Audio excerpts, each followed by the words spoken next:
concentrate for the neurological, we will concentrate on Minicog. What is Minicog? Minicog is a 3-step procedure. Step 1 is you ask the patient to give him 3 unrelated words.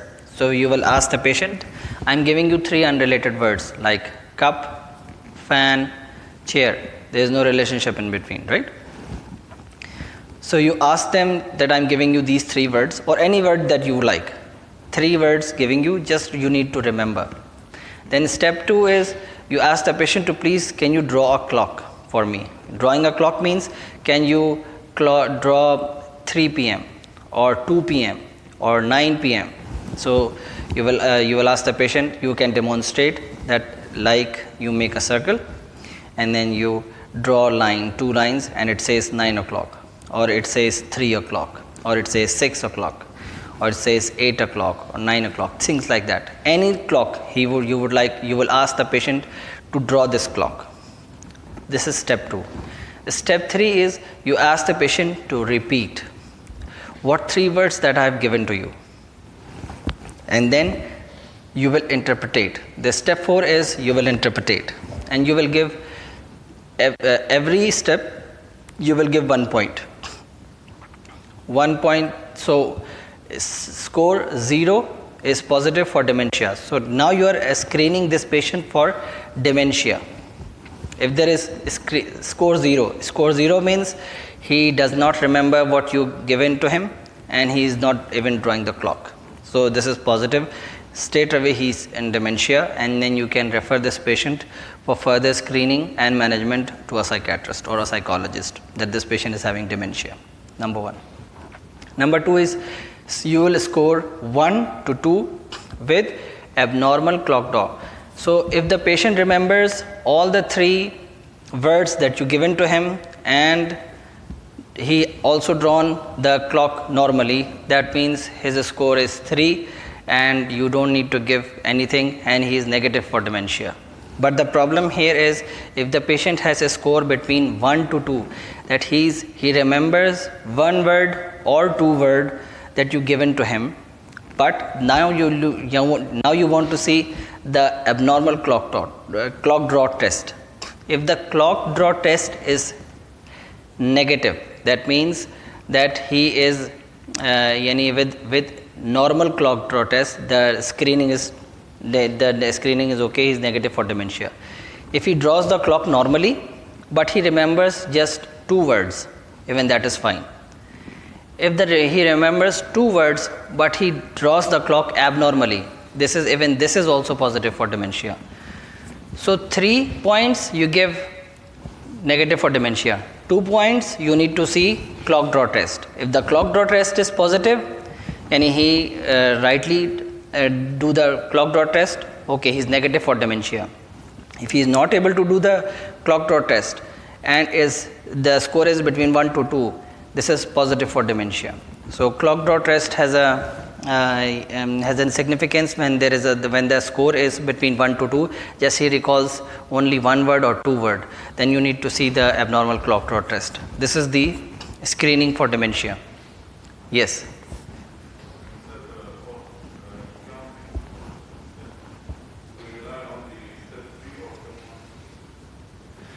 Step 4 is the interpretation actually.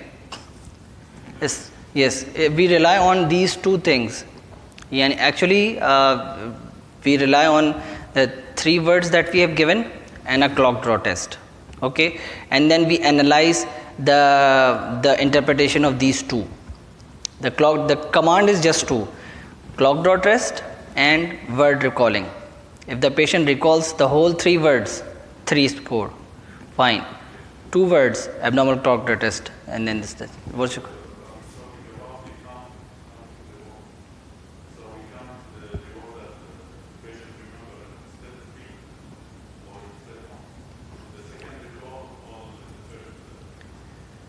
I just don't get the question. Step 2 is clock draw test. Yes. Step 4. Okay. Yes. Yes. No. In the 3rd step. Repeat it in the third step. You give the patient 3 words. Obviously, when you're giving the word 3 words and then you ask the patient to repeat right away, he's going to repeat that. We need to see his memory function, short-term memory. So we give another command of clock drawing test. So then we deviate the patient's concentration and then we ask them to recall. Not just to give the person words and then recall it at the same time. No. Yes.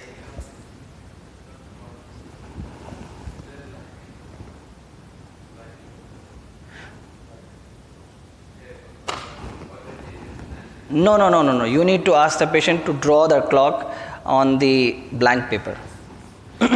It's sometimes challenging in our situation because sometimes their elderly populations are not much aware of these clock drawing. That's going to be a challenge. Yes, that's going to be a challenge. So you will ask them the simple command: can you draw circle? All right. Can you draw these 2 lines like this? You can ask the patient to imitate what you just did. He doesn't understand 9 o'clock or 8 o'clock. So what you will do is you will demonstrate in front of him that, okay, just follow me. I'm making this circle. You have a pen. You also have a paper. Make the circle like me and do this like me. So if he's just imitating you like this, that's fine. Even that is fine. Because all you need to do is you are just deviating the patient's concentration on remembering these 3 words. So that's the capacity that you're going to see. A kind of similar situation like this. Yes, females. Is this?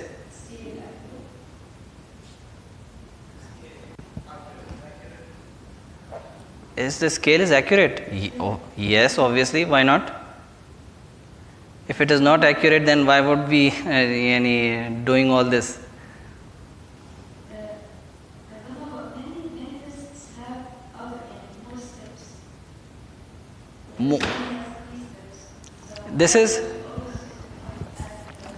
There is an extensive test called MMSC. MMSC is a 24. This is a 24 positive score test. So it's an extensive test, MMSC. Okay, but this is an extensive test. By the way, this is for the screening tool, not as diagnostic tool.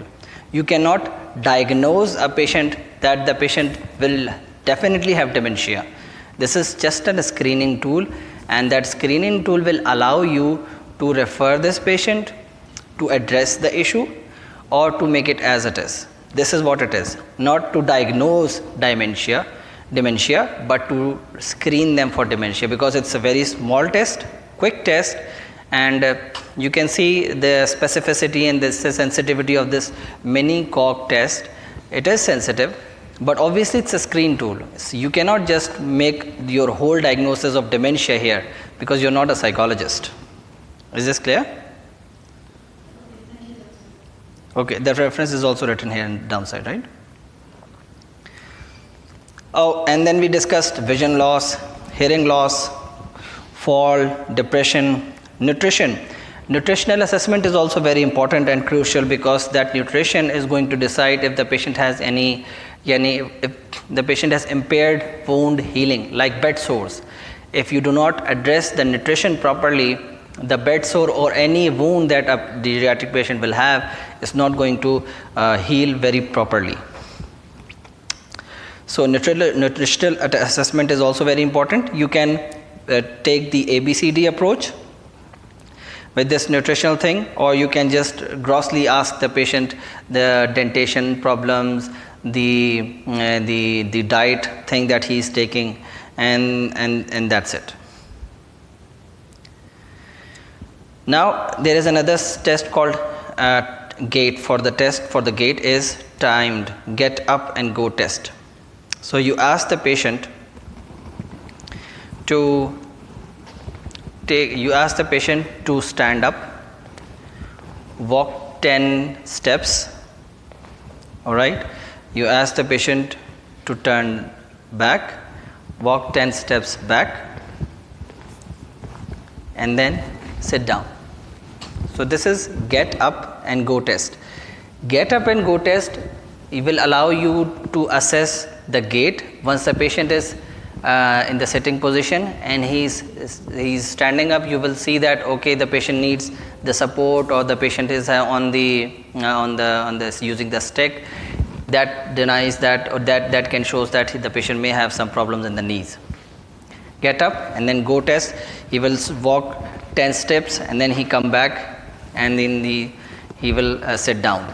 So the duration is important, how much time that the patient takes, and on this way you are going to assess the gait and the functionality.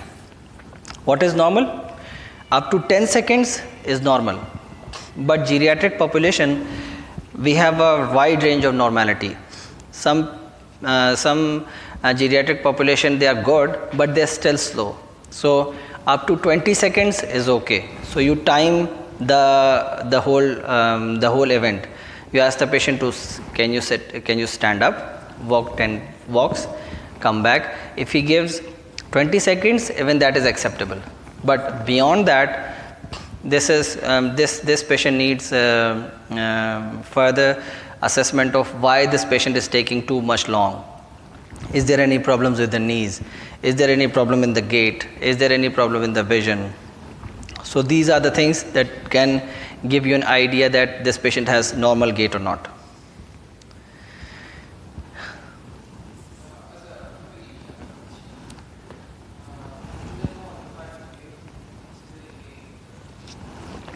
No, you don't need to. You're not required to do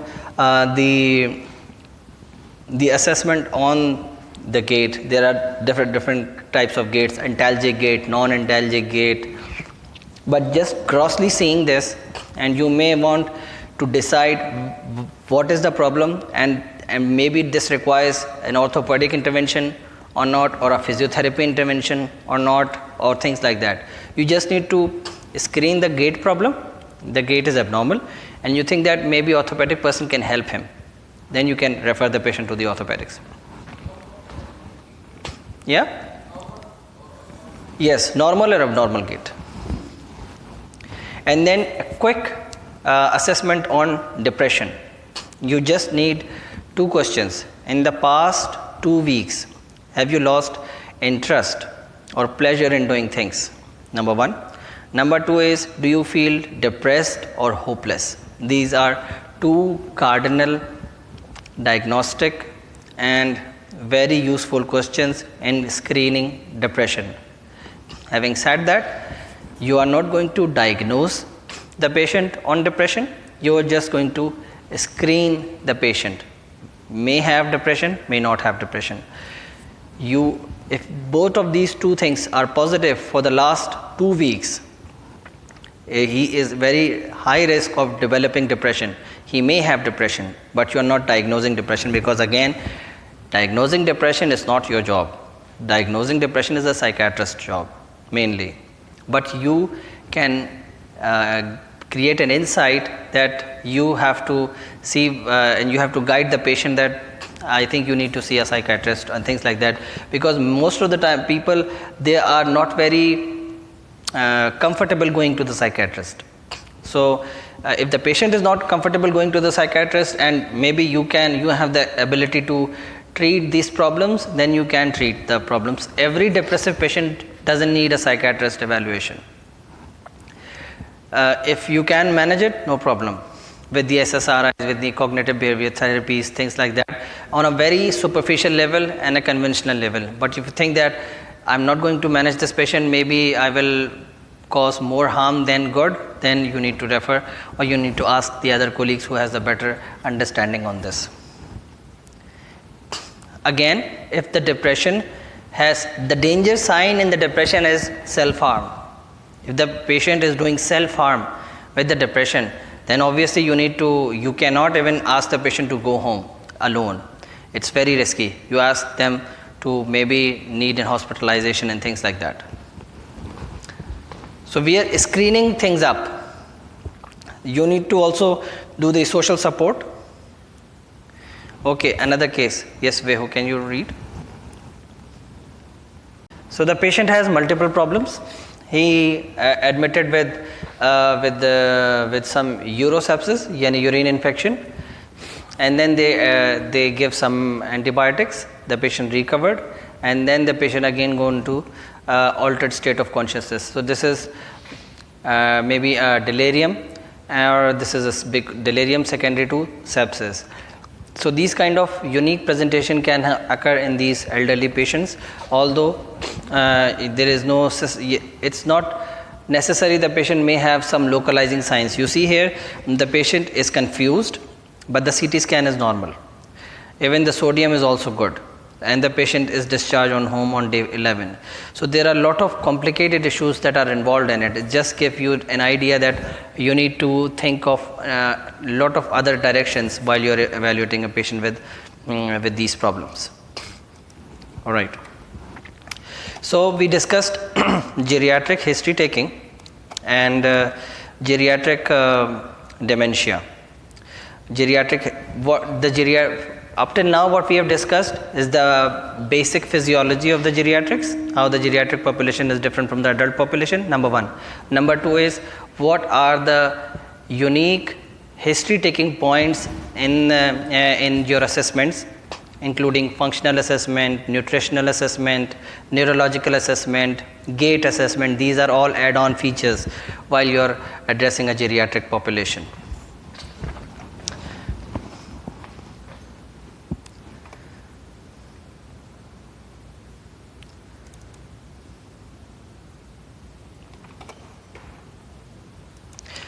Is it okay if I continue? Is it okay with you guys? All right? Okay.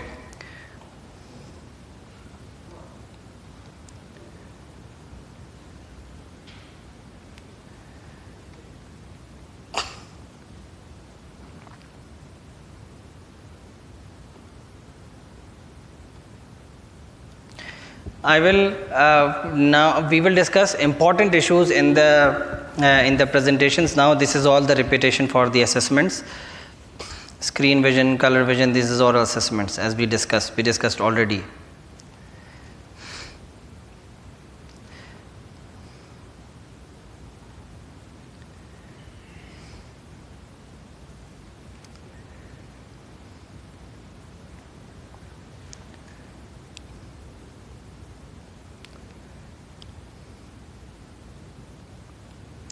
So I'm not going to discuss there is another problem called constipation.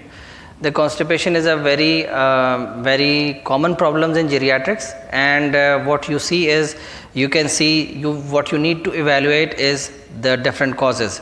Some medications they are doing constipation, some dietary history, medications like antihistamine, anticholinergics, NSAIDs, aluminum, calcium, iron. These are all things that are contributing towards constipation, endocrinopathies, hypercalcemias, neurological causes.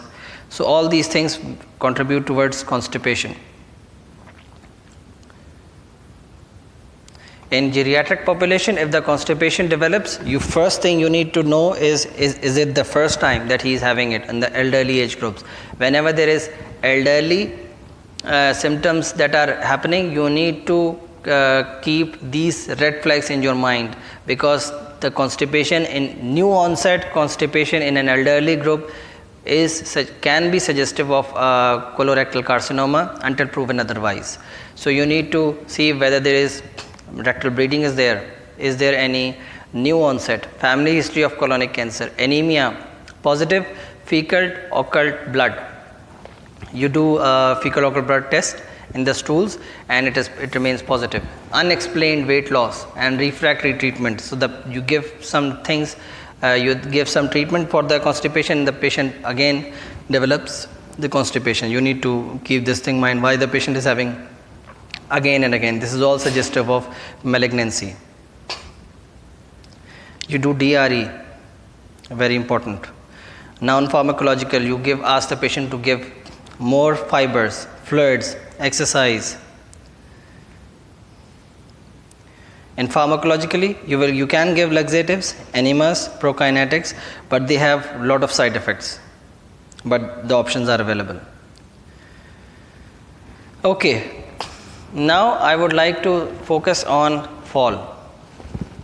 Fall, as we discussed, is an important identity and it takes as a separate topic in elderlies.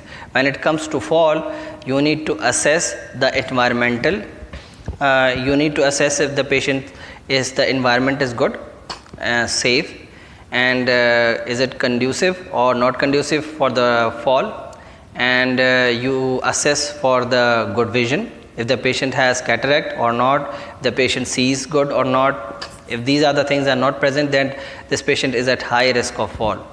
And you need to ask the neurological thing, if sometimes there are dementias going on, and that's the reason the patient contribute towards fall. Deficit in the vestibular dysfunction, so the patient is very disbalanced. When you do your get up and go test, or you just assessing the patient that the patient is very unstable, then obviously you can see that there is a gait problem, there is disequilibrium in the patient's gait, so you need to address that. Musculoskeletal system, the muscle wasting is there or not, and the same thing with the good cardiovascular assessments and the good cognition. While these are the things that you can maybe observe while you are interacting with the patient, and the patient is not going to come to you that, okay doctor, I need you to assess me for the risk of fall. You as physicians, as family physicians, you need to predict, observe and act. So this is your observant behavior, not just that the patient is coming to you with that. It could be your opportunistic care, your opportunity to screen those elderlies and to react or to do things that are good for them. So these are the assessments that you are going to do for the falls. Assessment, these are the observations. First are the observations. The second is what assessment you can do. You can do get up and go test, as we discussed. Ask the patient to sit up, 10 walks, come back and then sit down. Is there any disequilibrium? Is there any prolonging? So this is the assessment. And the cerebellar functions, postural drop, orthostatic hypotension. You can screen the patient for orthostatic hypotension. Orthostatic hypotension, the definition of orthostatic hypotension is, how are you going to do orthostatic hypotension? How are you going to demonstrate orthostatic hypotension? Okay. Okay, why? Certain drop in the blood pressure. How much? More than 10 mmHg in the systolic. Okay. So you take the blood pressure in the sitting position, then you ask the patient to stand up, and then you repeat the blood pressure again. If there is a 10 mmHg systolic blood pressure drop, then this is orthostatic hypotension. Cerebellar functions, you can ask the patient to demonstrate some of the cerebellar functions like dysdichodocokinesia, like heel shunt test. So these are 2-3 cerebellar functions that you may want to do while you are assessing the patient for fall. So unable to stand without use of hands, maybe myopathies, deconditions, unsteady because of the balance, small short steps. So this is the further explanation of the gait, as one of the students mentioned. Wide based, maybe cerebellar dysfunction. So you can have these comments while the patient is walking. So if the patient is just walking like this is because of Parkinsonism. It's a very short based cat. And if the patient is wide, it's like that, then this is cerebellar problems. And if there is any unsteadiness, you see that the patient is very uncertain and he may fall here or there, so you need to be very careful on this also. So you can have some presumptive diagnosis, and then you can refer the patient according to the problem that he has. If you see here, the patient with unable to stand up, unsteadiness, and lot of all the problems, if you see here, the conditions you can see, if you are suspecting these conditions, that needs, although it's a gait problem, but you are not referring this patient to the orthopedic. You will refer this patient to where? Based on the conditions. Where? Neurology. although he has gait problem, he is not able to go back and come back. So it's not an osteoarthritis problem. Based on your assessment, you will refer the patient maybe to the neurologist. Yes. Huh? Fear. It's a cerebellar disorder which can also say as fear. It's a term. Flexed knees, contractures develop, slow gait, weakness, deconditioning.